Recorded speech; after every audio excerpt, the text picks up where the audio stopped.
یا اللہ تو ہے۔ نبی کریم صلی اللہ علیہ وسلم کی خدمت میں ایک شخص حاضر ہوا، اپنے بیٹے کو اس نے اٹھایا ہوا تھا، سینے سے لگایا ہوا تھا، تو حضور نے فرمایا کہ تو اس سے بڑی محبت کرتا ہے، بڑی رحمت ہے تیرے دل میں اس کے لیے؟ اس نے کہا یا رسول اللہ میں بہت محبت کرتا ہوں۔ فرمایا اللہ تجھ سے زیادہ محبت کرتا ہے اور وہ ارحم الراحمین۔ اور اسی طرح ایک خاتون کے متعلق، ایک خاتون نے اپنے بچی کو اٹھایا ہوا تھا اور وہ بار بار جو ہے وہ اس کو اٹھاتی، سینے سے لگاتی اور اپنی بے چینی کا اظہار کرتی۔ نبی کریم صلی اللہ علیہ وسلم نے صحابہ کو مخاطب کر کے فرمایا کہ تم سمجھتے ہو کہ یہ خاتون اپنی اس بچے کو آگ میں ڈالے گی؟ تو صحابہ عرض کرتے ہیں یا رسول اللہ یہ کیسے ممکن ہے، وہ کتنی محبت کر رہی ہے؟ فرمایا کہ اللہ جو ہے وہ 70 ماہوں سے زیادہ اپنے بندے سے رحمت فرماتا ہے۔ اللہ ماشاءاللہ ماشاءاللہ۔ تو انبیاء کرام جو ہے وہ اللہ کی اس شان رحیمی کو اللہ کی بارگاہ میں وسیلہ کے طور پر بھی پیش کرتے ہیں، اور ہمیں بھی سبق ملتا ہے کہ بھئی اللہ کی رحمت جو ہے وہ اس کے غضب پر زیادہ ہے اور اس سے غضب پر غالب ہے، تو ہمیں اللہ کی شان رحیمی کو اپنے پیش نظر رکھنا چاہیے۔ کیا کہنے ڈاکٹر صاحب، سبحان اللہ سبحان اللہ، کیا ایمان افروز باتیں مفتی ارشاد حسین سعیدی صاحب، ڈاکٹر عرفان اللہ سیفی صاحب کے ذریعے ہمیں نصیب ہو رہی ہیں۔ ذکر تھا رب العالمین کی رحیمی کا، آئیے بڑھتے ہیں رحمت للعالمین کی مبارک بارگاہ میں۔ شہباز بھائی ہیں، اور شہباز بھائی قاری سعید صاحب ملتان سے ہمارے ساتھ تشریف لاتے ہیں، ہر سال چاند دن عنایت کرتے ہیں۔ ہمیں ان کی خوشی اس لیے ہوتی ہے کہ یہ بڑا ہی ایکٹیو رہتے ہیں، گفتگو میں بھی بہت پارٹیسپیٹیو ہوتے ہیں، اور ساتھ نعت شریف پڑھتے ہیں اور پورے ذوق شوق کا مظاہرہ کرتے ہیں، اور بڑی مہربانی قاری عبدالغفار نقشبندی صاحب کے صاحبزادے ہیں۔ ہمارا قاری صاحب سے ساری بچپن سے لے کے بڑا محبت کا ٹائم گزرا ہے۔ کیا پیش کیجیے گا تازہ تازہ اس نعمت کے حصول پر کچھ شکرانے کی بات کیسے آپ کرتے تھے، فرمائیے گا۔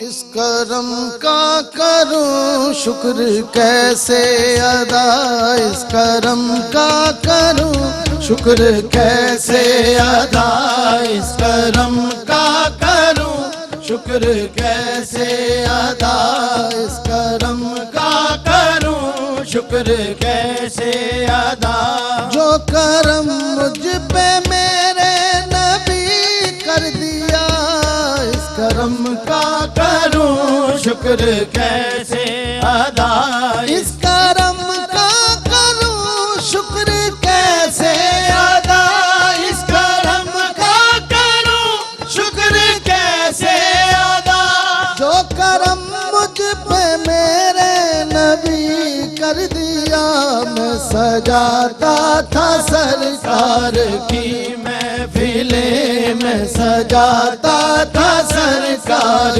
کی محفلیں، مجھ کو ہر غم سے رب نے بری کر دیا، میں سجاتا تھا سرکار کی محفلیں، میں سجاتا تھا سرکار کی محفلیں، لمحہ لمحہ ہے مجھ پہ نبی کی عطا، لمحہ لمحہ ہے مجھ پہ نبی کی عطا، دوستوں اور مانگوں میں مولا سے کیا، دوستوں اور مانگوں میں مولا سے کیا، کیا یہ کم ہے کہ میرے خدا نے مجھے، کیا یہ کم ہے کہ میرے خدا نے مجھے اپنے محبوب کا امتی کر دیا، اس کرم کا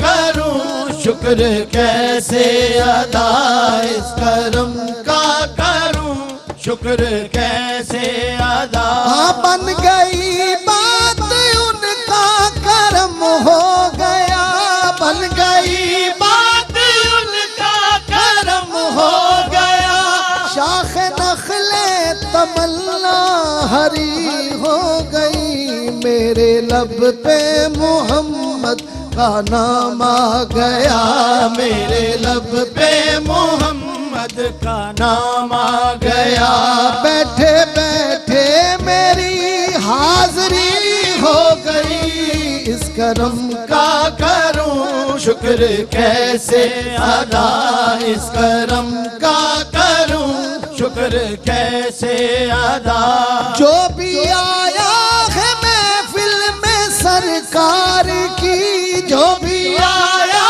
ہے محفل میں سرکار کی حاضری میں کو دربار کی حاضری مل گئی، دل کو دربار کی. کوئی صدیق فاروق عثمان ہوئے، کوئی صدیق فاروق عثمان ہوئے، اور کسی کو نبی نے علی کر دیا. اس کرم کا کروں شکر کیسے ادا، مجھ پہ کتنا نیازی کرم ہو گیا، مجھ پہ کتنا نیازی کرم ہو گیا. دنیا کہنے لگی پنج تن کا گدا، دنیا کہنے لگی پنج تن کا گدا. اس گھرانے کا جب سے میں نوکر ہوا، اس گھرانے کا جب سے میں نوکر ہوا، سب سے اچھی میری نوکری ہو گئی. اس گھرانے کا جب سے میں نوکر ہوا، سب سے اچھی میری نوکری ہو گئی. اس کرم کا کروں شکر کیسے ادا، اس کرم کا کروں شکر کیسے ادا، اس کرم کا کروں شکر کیسے ادا. یہ ہدیہ تشکر تھا حضرت عبدالستار نیازی علیہ رحمہ کے لفظ کلمات میں اللہ ان کی تربت پر رحمت فرمائے. اور شکر ادا کرنے کا طریقہ یہ ہے کہ یہ کہتے ہوئے وقفے کی جانب بڑھ جائیں. ہمیشہ مدحت خیر الانام میں گزرے، دعا ہے عمر درود و سلام میں گزرے. سبحان اللہ، سبحان اللہ. ناظرین آپ کا خیر مقدم. داتا کی نگری لاہور سے خوش آمدید پوری دنیا کے ناظرین کو. گفتگو کا سلسلہ سیدنا موسیٰ کلیم اللہ علیہ السلام. آج ہمارا عنوان گفتگو ہے اللہ کے اس عظیم المرتبت پیغمبر کا ذکر خیر. ہمارا موضوع سخن ہے اور یہ ہم فقیروں کے لیے زاد راہ ہے، ہمارے لیے اعزاز ہے، سعادت ہے. اللہ کے فضل کی ایک دلیل ہے کہ ہمیں اللہ کے اس کریم بندے کا ذکر میسر آ رہا ہے.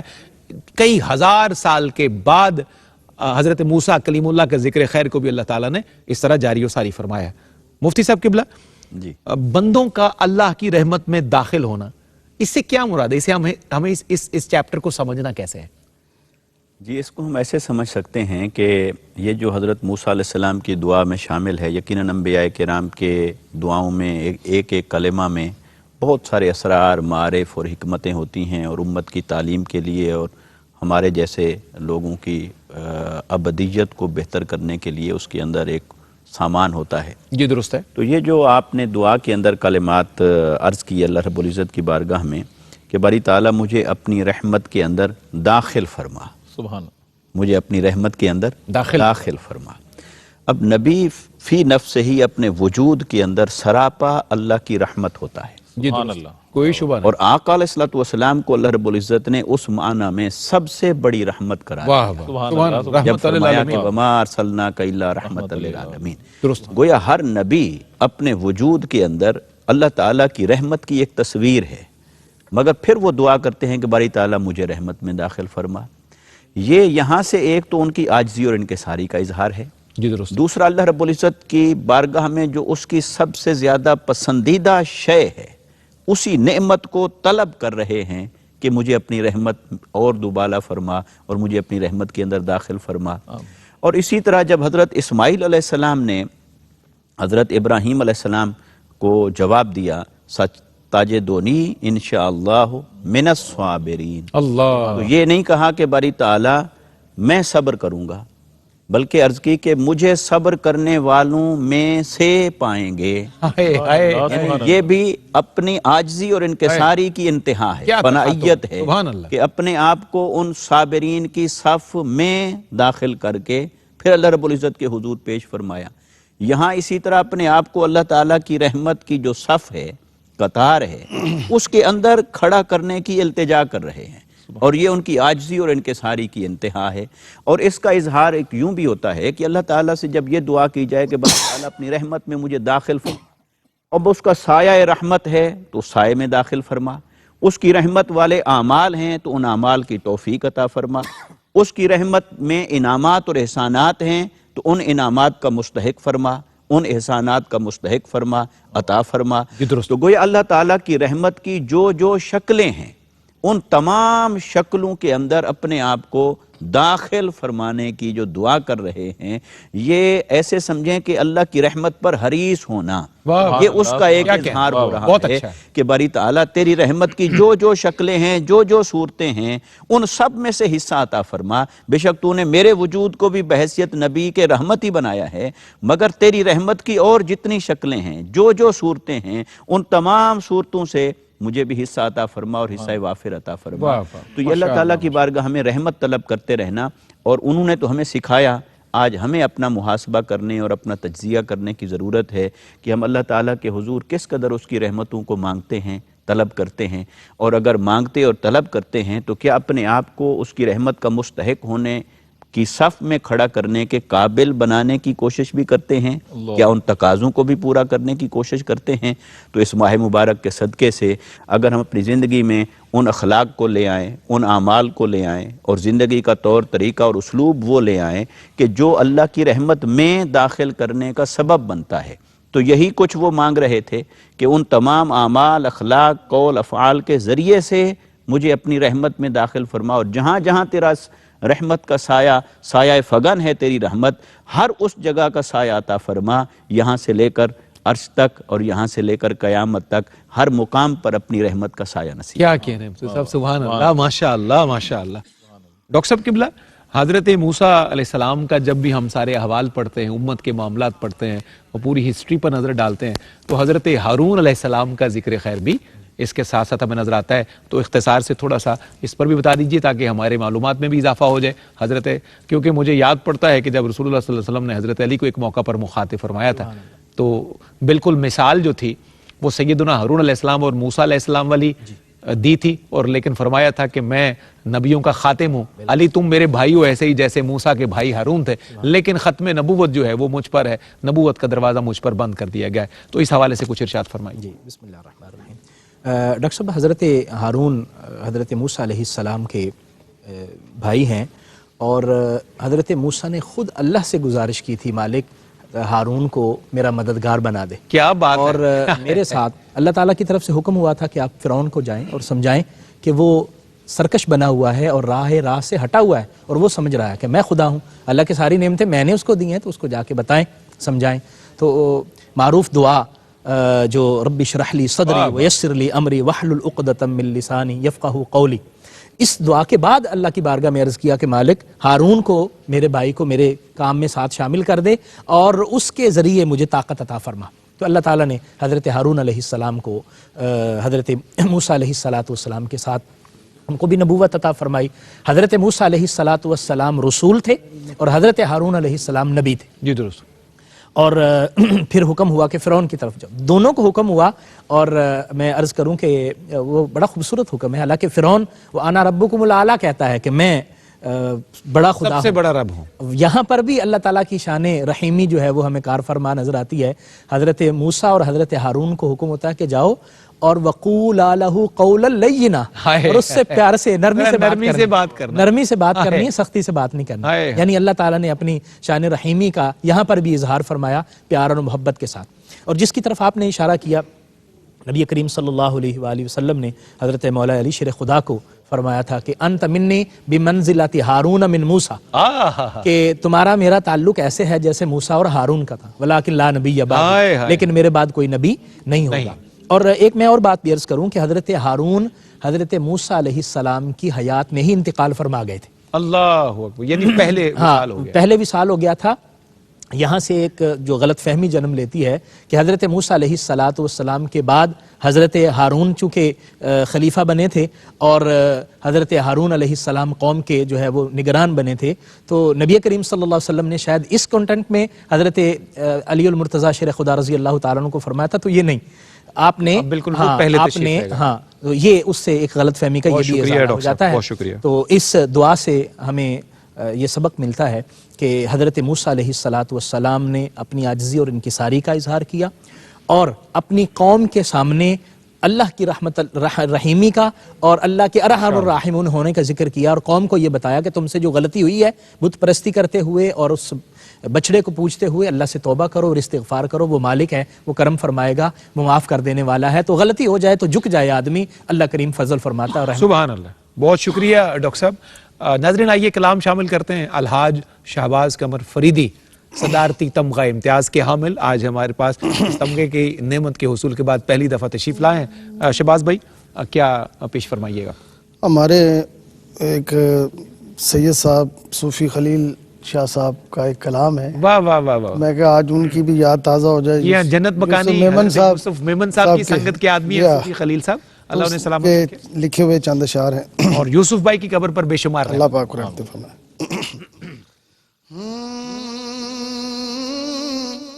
اس طرح بلا لیجئے ایک بار مدینے میں، اس طرح بلا لیجئے ایک بار مدینے میں، اس طرح بلا لیجئے ایک بار مدینے میں، مکے میں کروں سحری افطار مدینے میں، مکے میں کروں سحری افطار مدینے میں، مکے میں کروں سحری افطار مدینے میں، بے کس کا سہارا ہے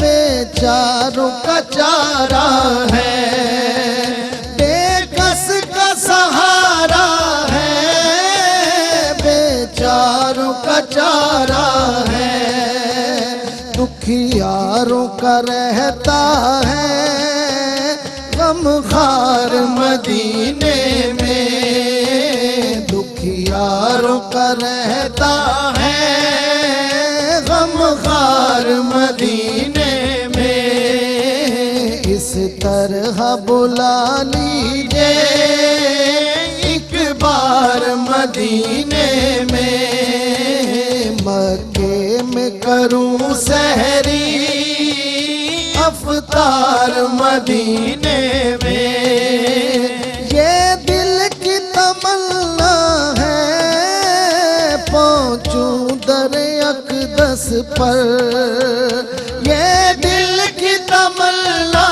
ہے پہنچوں در اقدس پر، لاچار کو بلوائے سرکار مدینے میں، لاچار کو بلوائے سرکار مدینے میں، لاچار کو بلوائے سرکار مدینے میں، مکے میں کروں سحری افطار مدینے میں، بھرتی ہے وہیں جھولی ہر کس کی بے بس کی، نادار نہیں رہتا نادار مدینے میں،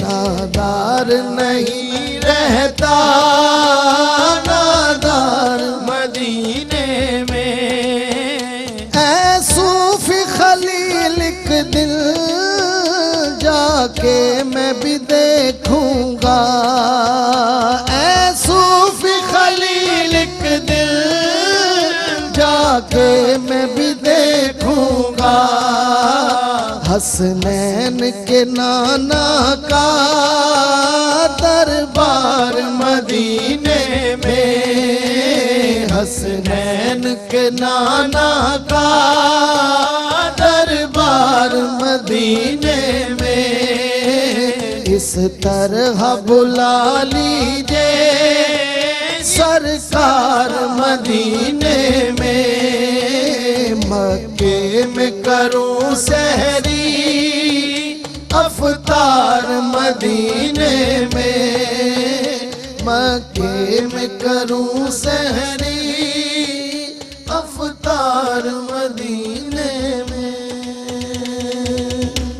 سبحان اللہ سبحان اللہ آمین اللہم آمین. حضرت یوسف میمن علیہ رحمہ کی تربت اللہ بے شمار رحمت نازل فرما. آمین. ایک وقفہ ہے یہاں پہ ناظرین خوش آمدید.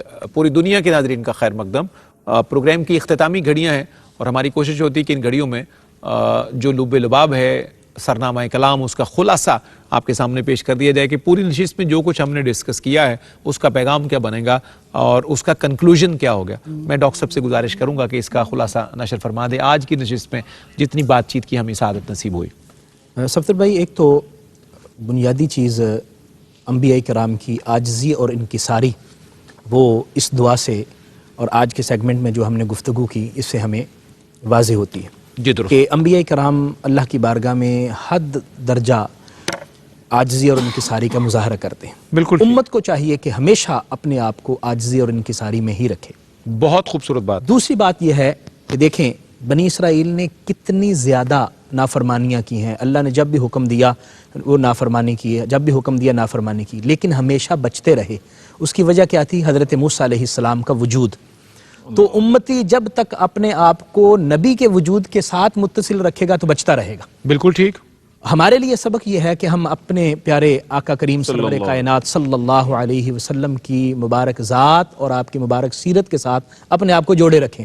جب تک جوڑے رکھیں گے تو ہر طرح کی مصیبتوں سے بھی بچتے رہیں گے اور دائمی عذاب سے، قبر کے عذاب سے بھی اور حشر کے عذاب سے بھی بچیں گے. اور تیسری بات یہ ہے کہ ہمیشہ اللہ تعالیٰ سے ہمیشہ اس کی خیر اور رحمت مانگتے رہنا چاہیے. اللہ تعالیٰ سے عدل کی اور انصاف کی بات نہیں کرنی چاہیے. بعض ہم کہتے ہیں نا یا اللہ تو انصاف فرما، یا اللہ تو عدل فرما. نہ عدل جو ہے وہ جب اگر ہوگا تو ہم مارے جائیں گے. ہمیشہ اس سے اس کا فضل مانگیں. نبیوں نے ہمیشہ یہی کیا ہے اور اللہ کی بارگاہ میں یہی عرض کی مالک تو ارحم الراحمین ہے، تو رحمت فرما. تو ہمیشہ اللہ کی بارگاہ سے رحمت مانگتے رہنا چاہیے کیونکہ رحمت ہی وہ چیز ہے جو ہمیں دنیا میں بھی راحت اور سکون عطا کرے گی اور آخرت میں بھی راحت اور سکون عطا کرے گی. اس لیے کبھی بھی اللہ تبارک و تعالیٰ سے اس کا عدل اور اس کے انصاف کی بات نہ کریں، رحمت ہی مانگے. اور جب رحمت کرے گا تو انشاءاللہ پھر ہمارا بیڑا پار ہوگا. بہت اچھا، بڑی نوازش. سبحان اللہ. بڑا ہی خوبصورت پیغام ہے جو ترتیب وار 3-4 نکات کی صورت میں ڈاکٹر صاحب نے نشر فرما دیا. میں انتہائی ممنون، متشکر، شکر گزار جناب قاری محمد سعید نقشبندی صاحب آپ کا، ڈاکٹر عرفان اللہ سیفی صاحب آپ کا، الحاج شہباز قمر افریدی صاحب آپ کا، اور آپ کی ٹیم کے جو جوان ہیں منور و کیسر و مدثر، آپ تینوں کو بھی بہت شکریہ. اللہ آپ کو خوش رکھے. نعت شریف کے چند کلمات پیش کرتا ہوا جناب الحاج شہباز قمر افریدی صاحب سے آج کی اختتامی گھڑیوں میں کلام سنیں گے اور پھر داتا کی نگری لاہور سے حضرت عبداللہ شاہ غازی کی سرزمین کراچی کی طرف محمد رئیس احمد سلسلہ کلام کو آگے بڑھائیں گے. حاج صاحب یہ ہمارے ایک دوست ہیں، بڑے نوجوان خوبصورت لکھنے والے وحید انصاری، گجرانوالہ سے ان کا تعلق ہے. بہت خوبصورت کلام ہے اس نوجوان کا. ان کے چند اشعار آپ کی موجودگی کا فائدہ اٹھاتے ہوئے ڈاکٹر صاحب اور سعید بھائی اور ناظرین کی سماعتوں کی نظر دیکھیے گا. پہلا شعر جو ہے وہ آپ کے اور میرے حسب حال ہے. آپ نے 25-30 سال سرکار کی نعت کی نوکری کی ہے. دیکھیے یہ پہلا مصرع جو ہے وہ آپ کی اس پوری نوکری کی تصویر کشی کر رہا ہے. سنیے. جو یہ چاہیں کہ شب غم سے رہا ہو جائیں، جو یہ چاہیں کہ شب غم سے رہا ہو جائیں، وہ بس ایک کام کریں محو ثنا ہو جائیں. سبحان اللہ. سبحان اللہ. اللہ اکبر. جو یہ چاہیں کہ شب غم سے رہا ہو جائیں، وہ بس ایک کام کریں محو ثنا ہو جائیں. اور شہباز بھائی شعر دیکھیے. اتنا ہو جائے یہاں شاہ کا آنا جانا. اللہ اکبر. اتنا ہو جائے یہاں شاہ کا آنا جانا، میری آنکھیں میرے آقا کا پتہ ہو جائیں. سبحان اللہ. سبحان اللہ. اللہ اکبر. میری آنکھیں میرے آقا کا پتہ ہو جائیں. کیا بات ہے. اور ڈاکٹر صاحب قبلہ ان کے دربار سے خیرات ثنا کے طالب، ان کے دربار سے خیرات ثنا کے طالب، کوئی ہو جائیں حسن کوئی رضا ہو جائیں. اللہ اکبر. سبحان اللہ. ان کے دربار سے خیرات ثنا کے طالب، کوئی ہو جائیں حسن کوئی رضا ہو جائیں. رب سرے حشر کہے گا سوئے خلد رواں، رب سرے حشر کہے گا سوئے خلد رواں، شہر سلطان دو عالم کے گدا ہو جائیں. سبحان اللہ. سبحان اللہ. شہر سلطان دو عالم کے گدا ہو جائیں. کیا بات ہے. اور بھائی صاحب میرے اور آپ کے عقیدے کا شعر، سب کے عقیدے کا شعر. ان کی اوقات ہے کیا در زہرا پہ، در زہرا پہ دے صدا. پھر سنیے گا. ان کی اوقات ہے کیا دے در زہرا پہ صدا.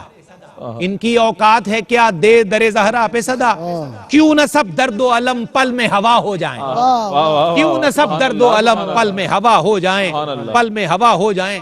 اور عاجزی دیکھیے لکھنے والے کی، ڈاکٹر صاحب ابھی عاجزی کا ذکر آیا تھا، ناقص العقل کے یہ ٹوٹے ہوئے حرف حضور، ناقص العقل کے یہ ٹوٹے ہوئے حرف حضور، نعت بے شک نہ صحیح نعت نما ہو جائے، نعت جیسے ہی ہو جائیں، نعت بے شک نہ صحیح نعت نما ہو جائیں۔ اور مقطع سے پہلے شعر، نعرہ ایک روز رسالت کا لگائیں گے سبھی، آشنا بس تیری عظمت سے ذرا ہو جائیں۔ اور مقطع ہے جناب وحید انصاری کا، دیکھ لیں تجھ کو جو کملی میں سرے حشر وحید، پارساؤں کے تو اوسان خطا ہو جائیں، ہائے ہائے ہائے، دیکھ لیں تجھ کو جو کملی میں سرے حشر وحید، پارساؤں کے تو اوسان خطا ہو جائیں، خطا ہو جائیں۔ جو یہ چاہیں کہ شب غم سے رہا ہو جائیں، وہ بس ایک کام کریں، بہوے ثنا ہو جائیں، شہباز بھائی کی طرح نعت میں مستغرق ہو جائیں۔ جی واہ واہ، ایک نئی نعت ہے، بسم اللہ، میں بھی چاہ رہا ہوں کہ ایک بس انترست آئی، اس کے بعد پھر منقبت ہی پڑھوں گا میں۔ بسم اللہ۔ بات ہر وقت طیبہ کی جاری رہے، آپ کے در پہ میں آتا جاتا رہوں، بات ہر وقت طیبہ کی جاری رہے، آپ کے در پہ میں آتا جاتا رہوں، جب بھی ہوں غم کی تاریکیاں چار سو، میں درودوں کی شمع جلاتا رہوں، میں درودوں کی شمع جلاتا رہوں، میں درودوں کی شمع جلاتا رہوں، ان کے کوچے میں رہنے کو مل جائے گھر، شہر طیبہ کی خیرات پر ہو گزر، آپ کی پاک دہلیز پر بیٹھ کر، آپ کے در کے ٹکڑے میں کھاتا رہوں، بات ہر وقت طیبہ کی جاری رہے، آپ کے در پہ میں آتا جاتا رہوں، میں میرے مولا غلامی کا رکھنا بھرم، جذب و مستی رہے ہر گھڑی ہم قدم، میں ترانے محبت کے پڑھتا رہوں، آپ کی محفلیں میں سجاتا رہوں، آپ کے در پہ میں آتا جاتا رہوں، آپ کے در پہ میں آتا جاتا رہوں، بات ہر وقت طیبہ کی جاری رہے، آپ کے در پہ میں آتا جاتا رہوں۔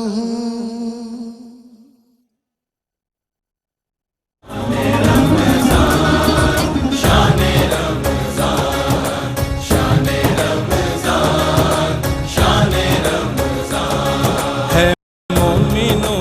دل کا اجالا